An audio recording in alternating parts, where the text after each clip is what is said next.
आज की रविवारिया आराधना में आप सबों का स्वागत है। और आज के इस दिन में परमेश्वर का वचन भजन संहिता 148 पहला दूसरा पद में कहता है, यह की स्तुति करो, यहोवा की स्तुति स्वर्ग से करो, उसकी स्तुति ऊंचे स्थानों में करो। हे उसके सब दूतों, उसकी स्तुति करो, हे उसकी सब सेना, उसकी स्तुति करो। आमीन। आइए हम आज की रविवारिया आराधना को आरंभ करते हुए गाएंगे गीत नंबर 4, नया पुराना 4। ईश्वर की ओर है सारी पृथ्वी, आनंद का गान और जय का शब्द उठा। ईश्वर की ओर है सारी पृथ्वी। ईश्वर की ओर है सारी पृथ्वी, आनंद का गान और जय का शब्द उठा। आनंद से ईश्वर की सेवा कर, प्रशंसा करके उसके सन्मुख जान रखो कि परमेश्वर ईश्वर है। हाँ, उसी ने हमको सिंचा है, हम उसके लोग और पाले हुए जो उसके हाथ से तृप्ति पाते हैं। पाटन में बैठ के उसको धन्यवाद, धरना में आके उसको स्तुति दो। परमेश्वर को निरंतर महिमा और उसके नाम को नित महत्व हो। आनंद करे सारी पृथ्वी, का अपने सृजनहार परमेश्वर को। वह भला है और उसका प्रेम सदा, और उसका सत पीढ़ी से पीढ़ी लो। मंडली खड़ी हो। परमेश्वर पिता और पुत्र और पवित्र आत्मा के नाम से आमीन। हमारी सहायता ईश्वर के नाम से है, जिसने स्वर्ग और पृथ्वी को सिरजा।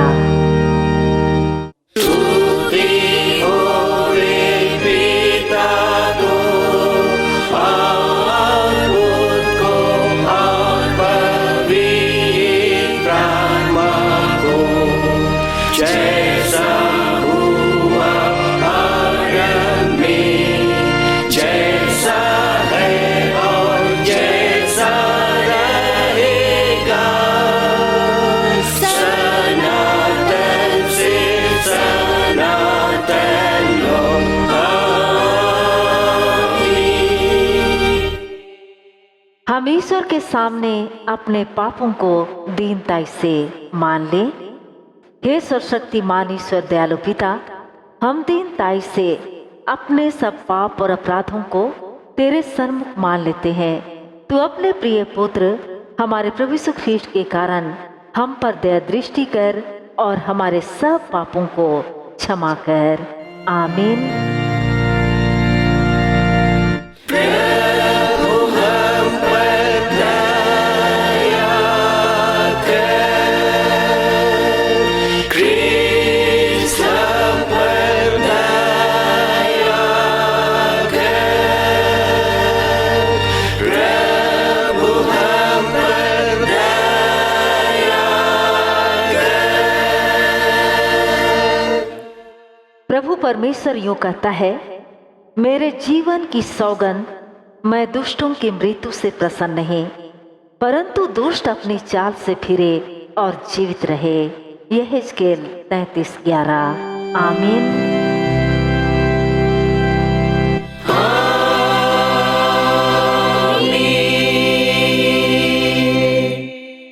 मंडली उठे, सबसे ऊंचे स्थान में ईश्वर का गुणानुवाद हो।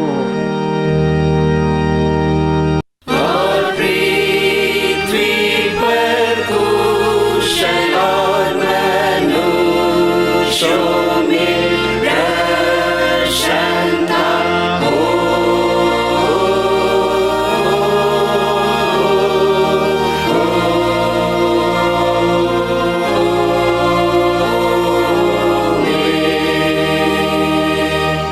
प्रभु तुम्हारे संग हो।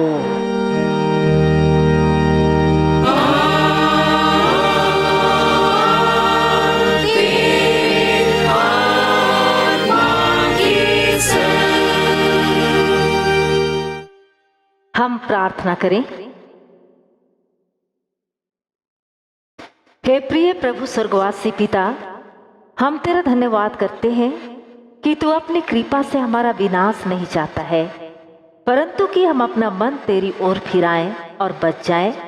हम तेरी विनती करते हैं, अपना पवित्र आत्मा हमको दे कि वह प्रतिदिन हमारे मनों में सच्चा पश्चाताप उत्पन्न करे, हमारे हृदयों में पाप क्षमा और अनंत जीवन की लालसा जन्मे, और तेरी अपार कृपा को विश्वास से ग्रहण करने और उसमें स्थिर रहने के लिए हमको सामर्थ्य दे।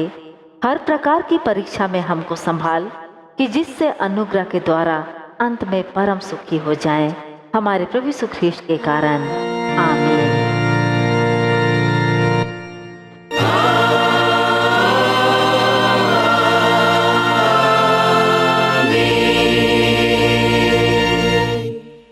आज के लिए ठहराया गया प्रथम पाठ वचन हमें मिलता है तीमुथियुस के नाम पौलुस प्रेरित की पहली पत्री, तीमुथियुस के नाम पौलुस प्रेरित की पहली पत्री, उसका अध्याय 6 पद 6 से 12। पहला तीमुथी 6 पद 6 से 12। यहाँ पर कहता है, पर संतोष सहित भक्ति बड़ी कमाई है, क्योंकि ना हम जगत में कुछ लाए हैं और ना कुछ ले जा सकते हैं। यदि हमारे पास खाने और पहनने को हो तो उन्हीं पर संतोष करना चाहिए, पर जो धनी होना चाहते हैं वे ऐसी परीक्षा और फंदे और बहुत सी व्यर्थ और हानिकारक लालसाओं में फंसते हैं, जो मनुष्यों को बिगाड़ देती है और विनाश के समुद्र में डुबा देती है। क्योंकि रुपये का लोभ सब प्रकार की बुराइयों की जड़ है, जिसे प्राप्त करने का प्रयत्न करते हुए बहुतों ने विश्वास से भटककर अपने आप को नाना प्रकार के दुखों से छलनी बना लिया है। पर हे परमेश्वर के जन, तो इन बातों से भाग और धर्म, भक्ति, विश्वास, प्रेम, धीरज और नम्रता का पीछा कर। विश्वास की अच्छी कुश्ती लड़ और उस अनंत जीवन को धर ले जिसके लिए तू बुलाया गया और बहुत से गवाहों के सामने अच्छा अंगीकार किया था। यहाँ तक। आमीन। तेरा धन्यवाद हो हे ख्रीष्ट यीशु। हालेलुया। Hallelujah, hallelujah, hallelujah.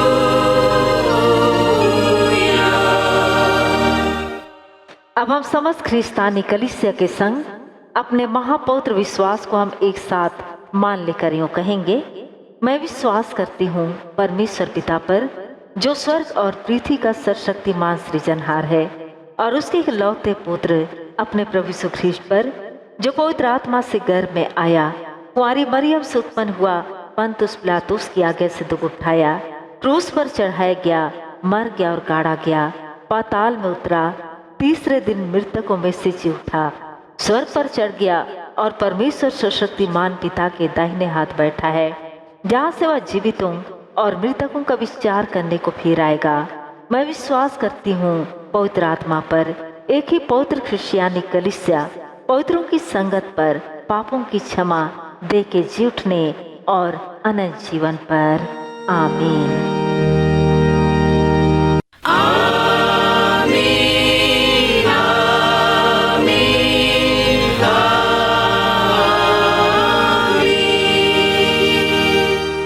हम आगे दूसरी गीत हम गाएंगे, गीत नंबर 150, गीत नंबर नया 150 150 और पुराना है 90।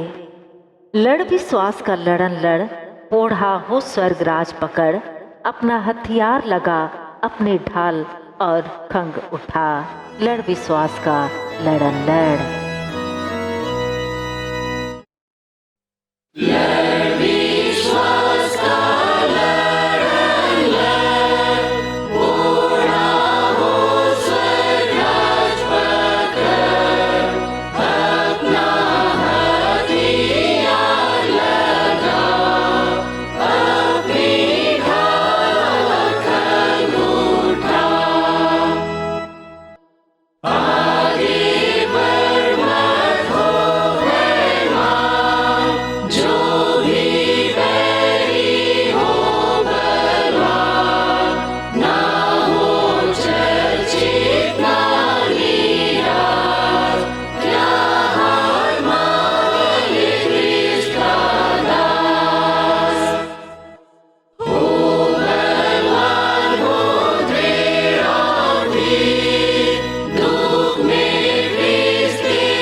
मंडली खड़ी हो जाए। हमारे पिता परमेश्वर और उद्धारकर्ता यीशु ख्रीस्त की ओर से सबों को अनुग्रह और शांति बहुत ऐसे मिले। आमीन। हम प्रार्थना करें। मान पे पिता परमेश्वर, तेरे निकट आते धन्यवादी मन भेंट बलिदान के साथ तेरी पवित्र इच्छा हुई आज ये अवसर, ये मौका हमें से हर एक को फिर से दिया है कि तेरे चरणों में आकर हम तेरे नाम की महिमा करें, तेरे जीवित वचनों में से मनन करें, अध्ययन करें, चिंतन करें, जो कि हम में से हर एक के लिए आत्मिक भोजन है। हे पिता, इस आत्मिक भोजन लेने में तो हम में से हर एक की सहायता कर, हम में से हर एक की अगुवाई कर, ताकि तेरी पवित्र इच्छा के अनुकूल स्वर्गीय भोजन से तृप्त होकर आत्मिक रीति से हम बलवंत होकर आगे बढ़ने पाए। हमें जो कमजोरियां हैं दूर कर, हमें जो पाप दोष गुनाह अपराध है क्षमा कर, ताकि सुचिता के साथ, पवित्रता के साथ, यो निर्मल रीति से, यो निष्कलंक रीति से जीवन की रोटी ले सके। हम सबों के पाप दोष गुनाह अपराधों को क्षमा करते हुए विनती यीशु नाम में ग्रहण कर ले। आमीन। आज के लिए उपदेश के निमित्त जो ठहराया हुआ वचन है वो हमें मिलता है मरकुस रचित सुसमाचार, मरकुस रचित सुसमाचार उसके 8वें अध्याय के प्रथम पद से 9वें पद लो। मरकुस रचित सुसमाचार उसके 8वें अध्याय के प्रथम पद से 9वें पद लो, जिसमें यो लिखा है, उन दिनों में जब फिर बड़ी भीड़ इकट्ठी हुई और उनके पास कुछ खाने को ना था, तो उसने अपने चेलों को पास बुलाकर उनसे कहा, मुझे इस भीड़ पर तरस आता है, क्योंकि यह 3 दिन से बराबर मेरे साथ है और उनके पास कुछ भी खाने को नहीं। यदि मैं उन्हें भूखा घर भेज दूं तो मार्ग में थक कर रह जाएंगे, क्योंकि इनमें से कोई कोई दूर से आए हैं। उसके चेलों ने उसको उत्तर दिया, यहाँ जंगल में इतनी रोटी कोई कहाँ से लाए कि ये तृप्त हो? उसने उनसे पूछा, तुम्हारे पास कितनी रोटियां हैं? उन्होंने कहा, 7। तब उसने लोगों को भूमि पर बैठने की आज्ञा दी और वे 7 रोटियां ली और धन्यवाद करके तोड़ी और अपने चेलों को देता गया कि उनके आगे रखें, और उन्होंने लोगों के आगे परोस दिया। उनके पास थोड़ी सी छोटी मछलियां भी थीं। उसने धन्यवाद करके उन्हें भी लोगों के आगे रखने की आज्ञा दी। वे खाकर तृप्त हो गए और चेलों ने शेष टुकड़ों के साथ टोकरे भरकर उठाए और लोग 4000 के लगभग थे। तब उसने उनको विदा किया। आमीन। मन ले बैठ जाएंगे। मसीह में प्यारे भाइयों एवं बहनों, हमारा प्रभु तरस खाने वाला प्रभु है। हमारा प्रभु तरस खाने वाला प्रभु है और आज के इस घटना में स्पष्ट दिखाई देता है। जैसे कि 4000 की भीड़ 3 दिन से यीशु के साथ में है। 3 दिन से लगातार आत्मिक भोजन वो बड़ी भीड़ ले रही है। बड़ी भीड़ को यीशु मसीह आत्मिक भोजन दे रहा है। ईश्वर का जीवित वचन सुना रहा है, उनको सिखला रहा है, उनको समझा रहा है। 3 दिन थे। वक्त आया आत्मिक भोजन समाप्त करके विदा करने की। अगर विदा करने के पूर्व यीशु मसीह इस बात को ये कभी नहीं भूल पाए कि ये 3 दिन से लगातार मेरे साथ है, अब ये घर वापस लौटना चाहते हैं, कितने बड़ी दूर से आए हुए हैं। यदि इन्हें भूखा घर भेज दिया जाए तो गलत होगा। रास्ते में थक कर रह जाएंगे, घर नहीं पहुंच पाएंगे। इस बात को यीशु मसीह स्मरण करता है और उनको अर्थात बड़ी भीड़ को शारीरिक भोजन के द्वारा से तृप्त करके विदा करना चाहता है। इसलिए चेलों से पूछता है,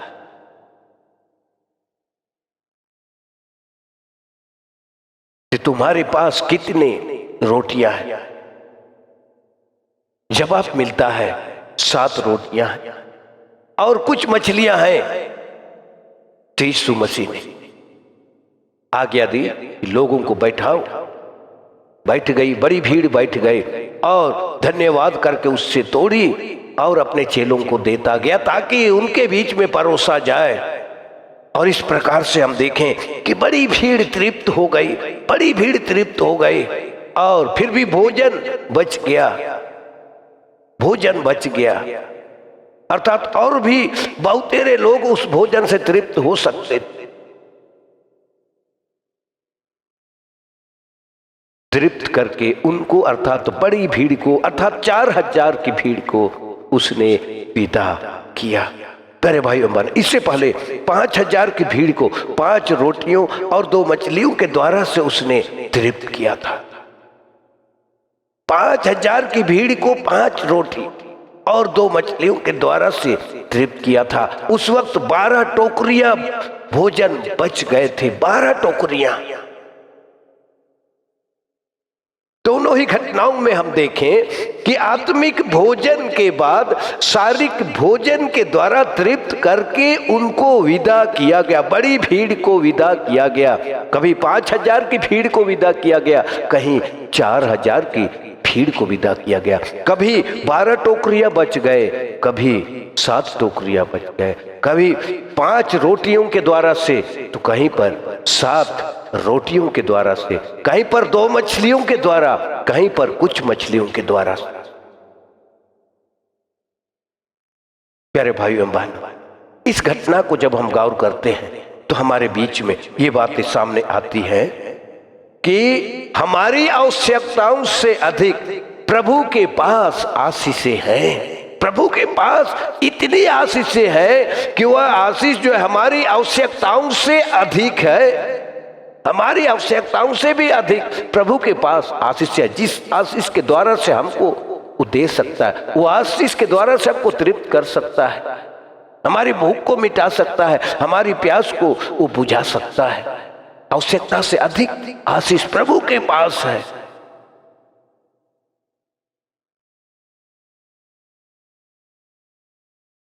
प्यारे भाइयों एवं बहनों, इस महान काम को करने के लिए यीशु मसीह ने ईश्वरीय शक्ति का, ईश्वरीय सामर्थ का 2 बार व्यवहार किया। 5000 की भीड़ में और 4000 की भीड़ में, अर्थात 4000 की भीड़ को या 5000 की भीड़ को तृप्त करने में ईश्वरीय शक्ति का व्यवहार किया यीशु मसीह ने 2 बार किया। प्यारे भाइयों बहनों, इस घटना के द्वारा से आज हमारे बीच में विचार के निमित्त, स्मरण के निमित्त कुछ बातें हैं। सबसे पहले, प्रभु ने अपने हाथों में रोटी क्यों ली? ये प्रश्न उठता है, ये सवाल उठता है कि प्रभु ने अपने हाथों में रोटी क्यों ली? यूं ही अपने चेलों को आज्ञा दे सकता था कि जाओ बांटो, जाओ खिलाओ, मगर ऐसा नहीं किया इसने। अपने हाथों में सबसे पहले रोटी ली, तोड़ी, धन्यवाद किया और तब बांटने की आज्ञा दी। भाइयों एवं बहनों, जो कुछ प्रभु छू लेता है, जिस किसी चीज को प्रभु छू लेता है, वह पवित्र और बहुत अधिक हो जाता है। वह पवित्र तो होता ही है, बहुत अधिक हो जाता है। यो बड़ी भीड़ को तृप्त करने की सामर्थ उसमें आ जाती है, इतनी अधिक हो जाती है कि बड़ी भीड़ उस भोजन के द्वारा से तृप्त हो जाए। अगला बिंदु हम गौर करें कि प्रभु ने क्यों कर रोटी को तोड़ा।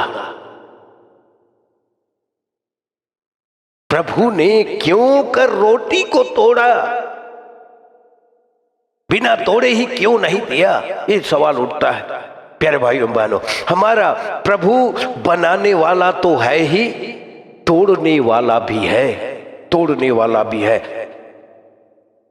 उसने रोटी को तोड़ा और देते गया ताकि रोटी खाई जा सके, बड़ी भीड़ उस रोटी को खा सके। इसलिए उसने अपने हाथों में लिया और रोटी को उसने तोड़ा, जैसे हम भी करते हैं, तोड़ कर खाते हैं।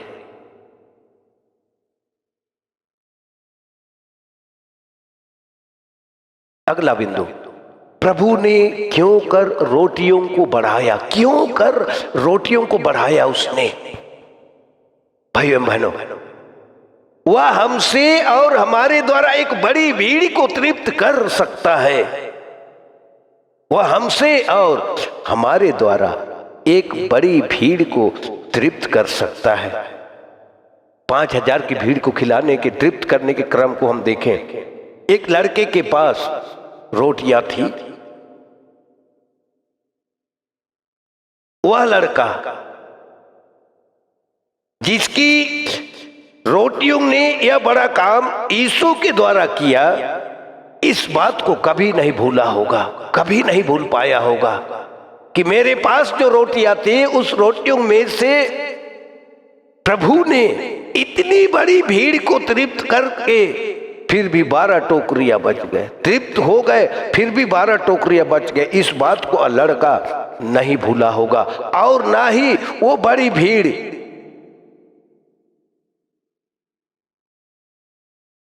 जो तृप्त हो गई थी कभी नहीं भूल पाई होगी। प्यारे भाइयों बहनों, वह जंगल में भी हमें खिला सकता है।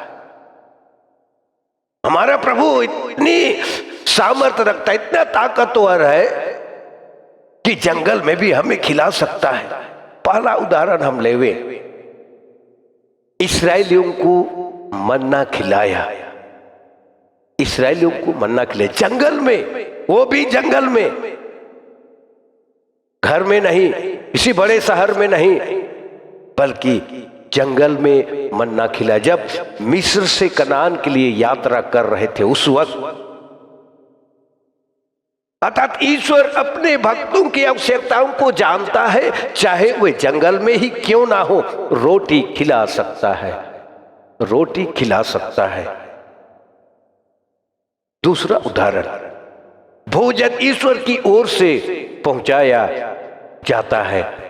भोजन ईश्वर की ओर से पहुंचाया जाता है। पहला राजा 17 अध्याय। भोजन ईश्वर की ओर से पहुंचाया जाता है। एलिया नबी को कौवे के द्वारा ईश्वर ने भोजन दिया। ईश्वर ने ऐसा प्रबंध किया कि करीत नामक नाले में जब एलिया था तो वहां कौवे के द्वारा उनके लिए भोजन के निमित्त, पेट भरने के निमित्त रोटी पहुंचाया गया, भोजन पहुंचाया गया। अर्थात ईश्वर ने एलिया को आश्चर्यजनक रीति से भोजन दिया या पहुंचाया। प्यारे भाइयों बहनों, आज हमें भी वही पिता परमेश्वर प्रतिदिन का भोजन देता है, प्रतिदिन का आहार देता है, प्रतिदिन आश्चर्यजनक रीति से हमें से हर एक को तृप्त करता है, हमें से हर एक को खिलाता है, शारीरिक बल, शारीरिक सामर्थ्य, ताकत के लिए।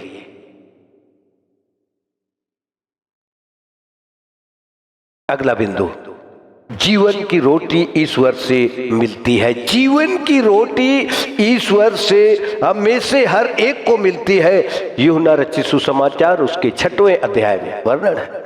जीवन की रोटी ईश्वर से हमें से हर एक को मिलती है। भाइयों बहनों, हमारी देह से बढ़कर हमारा आत्मा है, हमारी देह से बढ़कर हमारा आत्मा, हमें जो परमेश्वर का आत्मा है वो हमारी देह से बढ़कर है। और परमेश्वर हमारी आत्मा के लिए, पिता परमेश्वर हमारी आत्मा के लिए भोजन पहुंचाता है, भोजन का प्रबंध करता है। यो प्रभु स्वयं हमारे लिए जीवन की रोटी है। प्रभु स्वयं हमारे लिए जीवन की रोटी है और हम ईश्वर के वचन के द्वारा प्रतिदिन इस वचन रूपी रोटी खाकर सदा तक जीवित रह सकते हैं। प्रभु स्वयं हमारे लिए जीवन की रोटी है। उसी के साथ ईश्वर का जो वचन है वह भी हमारे लिए जीवन की रोटी के रूप में है। उसको खाकर हम सदा के लिए जीवित रह सकते हैं। प्यारे भाई एवं बहनों, आज उस महान परमेश्वर को स्मरण करते हुए हम हर्षित मन से, आनंदित मन से, ऊंचे शब्दों में, ऊंचे स्वर से हम कह सकते हैं कि हे प्रभु तू धन्य है, हे प्रभु तू धन्य है, हे प्रभु तू महान है, हे प्रभु तू आश्चर्यजनक रीति से प्रबंध करने वाला है, तू धन्य है, आश्चर्यजनक रीति से अपने लोगों को खिलाने वाला ईश्वर है, प्रभु है, हम कह सकते हैं। इसलिए कि तू भूखों को अच्छे अच्छे भोजन से तृप्त करता है, तो भूखों को अच्छे अच्छे भोजन से तृप्त करता है, तो तू महान है, तू धन्य है। प्रतिदिन की रोटी तो आप ही हमें देता है, पहुंचाता है। प्रतिदिन की रोटी, प्रतिदिन का आहार, प्रतिदिन का भोजन तो आप हमें से हर एक को देता है, पहुंचाता है। हमें नित्य आत्मिक भोजन दिया कर, हमें नित्य आत्मिक भोजन दिया कर, ताकि हमारी आंखें तेरी ओर लगी रहें, ताकि हमारी आंखें तेरी ओर लगी रहें।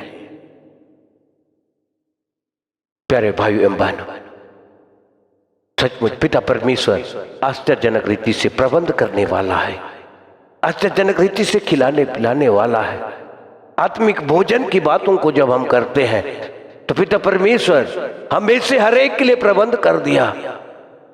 और यीशु मसीह ने भी अपनी देह और अपने लहू को बहाकर हमें से हर एक के लिए अपने महान प्रेम को प्रकट किया, महान प्रेम को प्रकट किया, आज्ञा भी दे दिया कि जब तक तुम मनुष्य के पुत्र का मांस ना खाओ और उसका लहू ना पियो, तुम में जीवन नहीं है।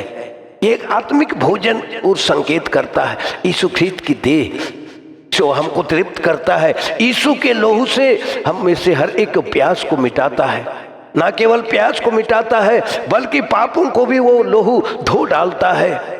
उस लहू के द्वारा से हम शुद्ध होते हैं, उस लहू के द्वारा से हम पवित्र होते हैं। आश्चर्यजनक रीति से पिता परमेश्वर हमें से हर एक के लिए प्रबंध करता है। प्यारे भाई एवं बहनों, इन सारी घटनाओं में अब हम में से हर एक के लिए चिंतन के निमित्त, विचार विमर्श करने के निमित्त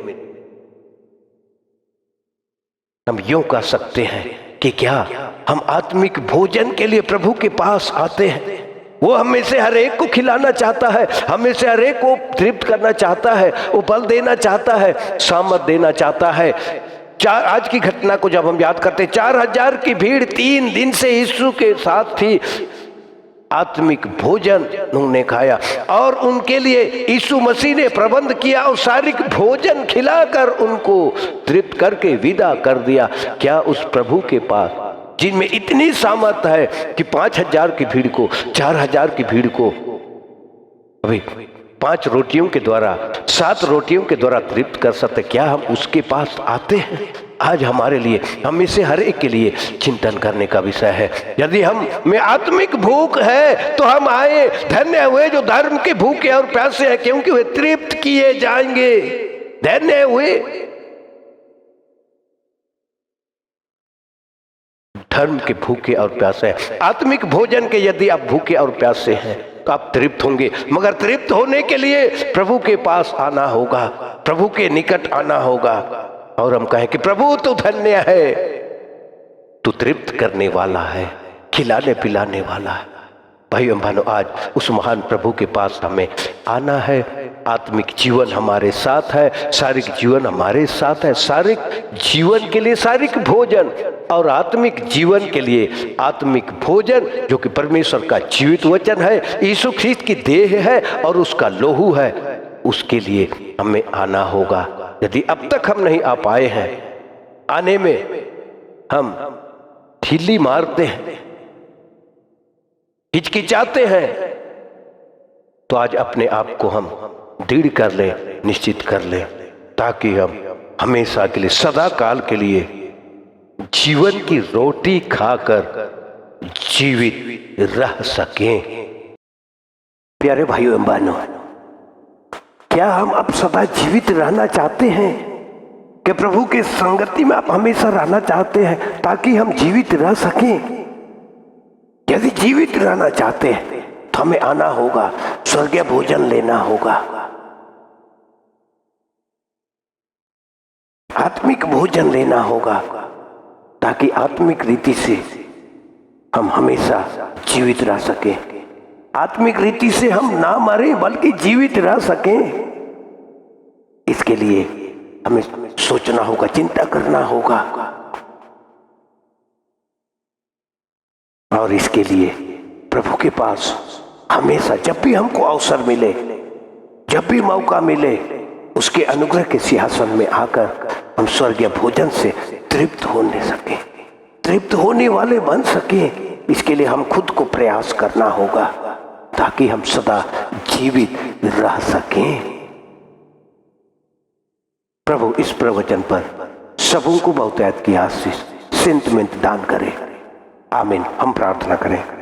महान पिता परमेश्वर, तेरे निकट आते हैं। तू धन्य है, तू महान है, तू आश्चर्यजनक रीति से हर एक के भूख प्यास को मिटाने वाला है। 4000 की भीड़ तू आप ही ने तृप्त किया शारीरिक और आत्मिक भोजन से। इसी प्रकार आज हम में से हर एक भी तृप्त होने के लिए यहाँ आए हैं। मैं पिता, हमें तृप्त कर, जो भी कि हम तृप्त हो चुके हैं, मगर ये तृप्ति हमेशा के लिए होने पाए। हमें से हर एक धर्म के भूखे और प्यासे होकर हमेशा तेरे निकट आने वाले बन सके। इसलिए पिता, हमारी कमजोरियों को तू दूर कर, ताकि तेरी पवित्र इच्छा के अनुकूल आत्मिक भोजन के लिए हम हमेशा सोचने और चिंता करने हारे बन सके। धर्म के भूखे और प्यासे होकर हम तेरे निकट आने पाए, ताकि हम सदा सर्वदा जीवित रह सके। हमारे सारे पाप तो गुनाह अपराधों को क्षमा करते विनती यीशु नाम में ग्रहण कर ले। आमीन। और ईश्वर की शांति जो समस्त ज्ञान से बिल्कुल परे है, ख्रिस्त यीशु में सबों के मन और विचारों की रक्षा करे, अब से सदा लो। आमीन।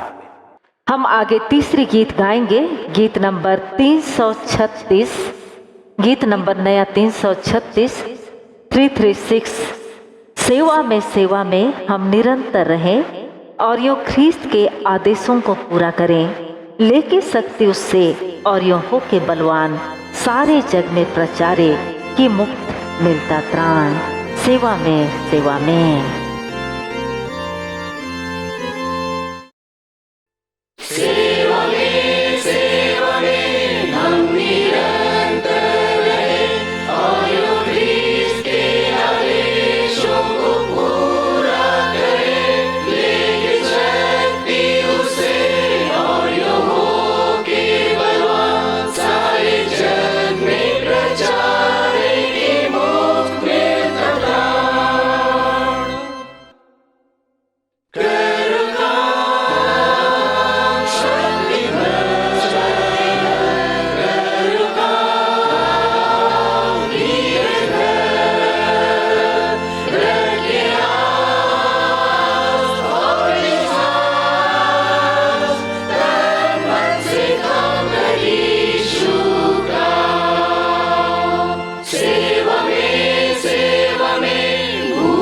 मंडली उठे।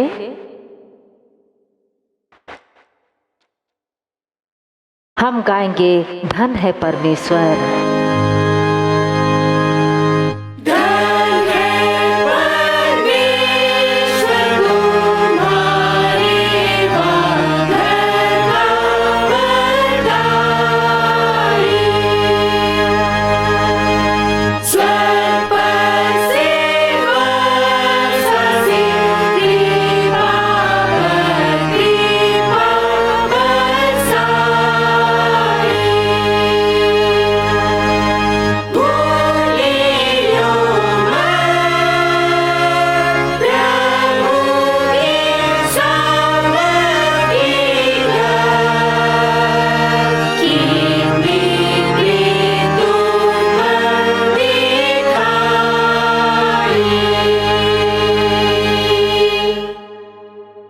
आइए हम प्रार्थना करें। भजन संहिता 145 15-16 पद में कहता है, सबों की आंखें तेरी ओर लगी रहती है और तू उनको आहार समय पर देता है। तू अपनी मुट्ठी खोलकर सब प्राणियों को आहार से तृप्त करता है। आमीन। हे स्वर्गवासी, अति दयालु, प्रेमी और अनुग्रहकारी परमेश्वर, हम तेरा धन्यवाद करते हुए आज के इस पवित्र विश्राम मार्ग की इस घड़ी में हम एक मन एक चित होकर तेरे निकट आते हैं, तेरा धन्यवाद करते हैं, तेरी महिमा करते हैं कि आज के इस दिन को तूने हमें दिया कि हम तेरी महिमा आराधना करते हुए अपने आत्मिक आंखों को तेरी ओर उठा सके। मुर्गापाड़ा की श्रीमती सितिंग मंजरी तोपनो आज 26/8/2020 को 78 वर्ष पूरा कर 79 वर्ष में प्रवेश करती है। प्रभु परमेश्वर, तेरी दया, तेरा अनुग्रह उसके जीवन के प्रत्येक दिनों में उनके साथ में बने रहे और परिवार के प्रियजन इस बात को अनुभव करते हैं कि तू जो उनका जीवन दाता परमेश्वर है, हर एक दशा, हर एक परिस्थिति में उसका शरणस्थान आड़ और ढाल रहा। दुख में, कठिन परिस्थिति में तूने उससे दुख सहने का सामर्थ दिया पिता। अपना अनुग्रह उनके लिए दान दिया और अपने धर्ममय दाहिने हाथों से संभालते हुए उसके जीवन को आगे बढ़ाया और एक नया वर्ष में पुनः प्रवेश कराया है। उनके धन्यवादी मन जीवन को ग्रहण कर और श्रीमती सितिंग मंजरी तोपनों के साथ में तू आप हो। तेरे दयावान हाथों के तले वह शांति, आनंद और सुरक्षित जीवन को व्यतीत कर सके। अचानक आने वाली गंभीर परिस्थितियों, कठिन समस्याओं, परीक्षाओं से उसे बचाए रख और अपने अनुग्रह के साथ में अपने ही आत्मा की अगुवाई में उसके जीवन को निरंतर आगे बढ़ा। पुनः समस्त अपने परिवार को तेरे हाथों में सौंपते हैं। प्यारे पिता, हम तेरा धन्यवाद करते हुए हम विविध प्रकार के दानों को हम अर्पण करते हैं। मुट्ठी सिरने, गढ़ा सिरने दान या अन्य दानों को, हे पिता, हम हर एक दानों को तेरे हाथों में सौंप देते हैं। तू तो हमारा जीवन दाता परमेश्वर है, साथ ही तू हमारा प्रतिपालन करता है। तू प्रतिदिन अपना मुट्ठी खोलकर प्रतिदिन का आहार हमें देता है। हमारी आत्मिक लौकिक जीवन की हर प्रकार की आवश्यकताओं को तू पूरा करता है। हम उसके लिए तेरा धन्यवाद करते हुए इन दानों को, इन भेंटों को तेरे हाथों में सौंप देते हैं। इस पर अधिकाई से अपनी आशीष उंडेल दे और प्रत्येक जो तेरे पवित्र नाम से अपना मुट्ठी, अपना हृदय खोलते हैं, प्रभु तू कहता है, मैं किसी को भी उसके प्रतिफल से वंचित नहीं रखूंगा। प्रभु तू अपना अनुग्रह, अपनी दया को हम सबों के व्यक्तिगत पारिवारिक जीवन के लिए प्रदान करना और तू आप ही हमारा संपूर्ण सुरक्षा करने वाला हो। नाना प्रकार के रोग, दुख, बीमारी, गंभीर परिस्थितियों से, मौसम के कुप्रभाव या अन्य अन्य कारणों से, नाना प्रकार से होने वाले संक्रमण की बीमारियों से हम में से प्रत्येक को बचाए रख कि हम सुरक्षित और कुशल पूर्वक रहते हुए अपने जीवन यात्रा को आगे बढ़ा सके। हमारे प्रभु यीशु ख्रीष्ट के नाम से आमीन। हम गाएंगे सराहो तुझे सनातन प्रेम को।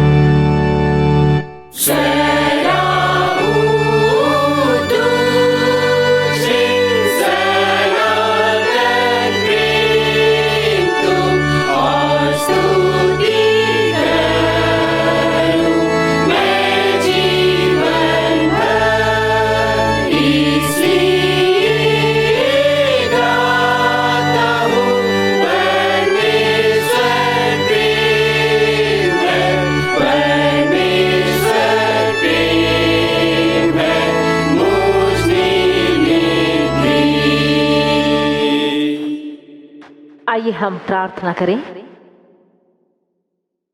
हे प्रभु परमेश्वर स्वर्गवासी पिता, हम तेरी विनती करते हैं, अपनी क्रिश्चियानी कलीसिया और उसके सारे सेवकों की अगुवाई कर कि वे तेरे वचन के निर्मल उपदेश में ठहरे, जिससे सच विश्वास और प्रेम हम में बढ़े और दृढ़ाया जाए। हे प्रभु, भारत रिपब्लिक के हमारे प्रेसिडेंट, इस प्रांत के गवर्नर, राजकीय सभाओं और मंत्रिमंडलों, सब न्यायों, हाकिमों और सब राज कर्मचारियों को आशीष दे और उनकी अगुवाई कर कि वे न्याय और धर्म से देश की सेवा करें और हम कुशल चैन से सारी भक्ति और गंभीरता से काल बिताएं।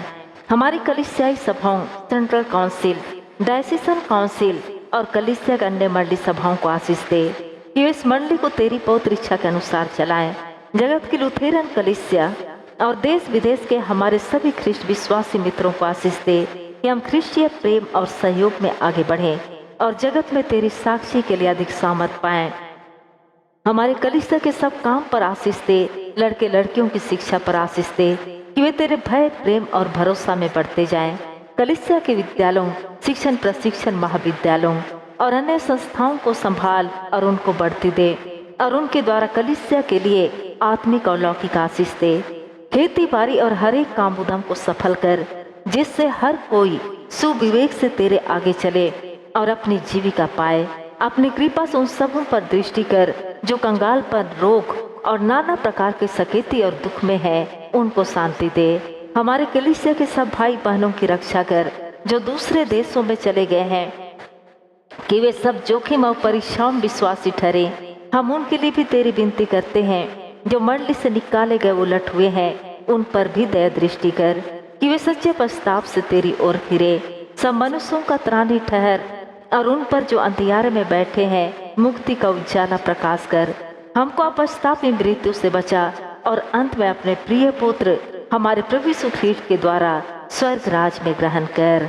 हे हमारे पिता, तू जो स्वर्ग में है, तेरा नाम पवित्र किया जाए, तेरा राज आए, तेरी इच्छा जैसे स्वर्ग में से पृथ्वी पर भी हो। हमारी प्रतिदिन की रोटी आज हमको दे और हमारे अपराधों को क्षमा कर जैसे हम भी अपने अपराधियों को क्षमा करते हैं, और हमको परीक्षा में मत डाल परंतु बुराई से बचा, क्योंकि राज और पराक्रम और महात्म सदा तेरे ही है। आमीन।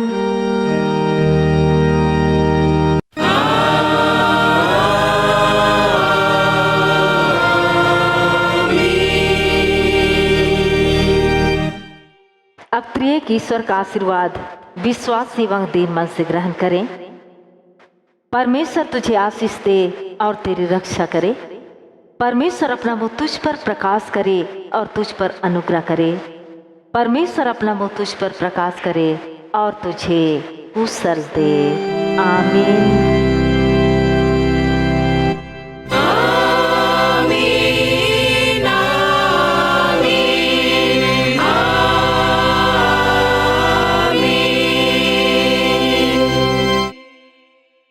यीशु सहाय।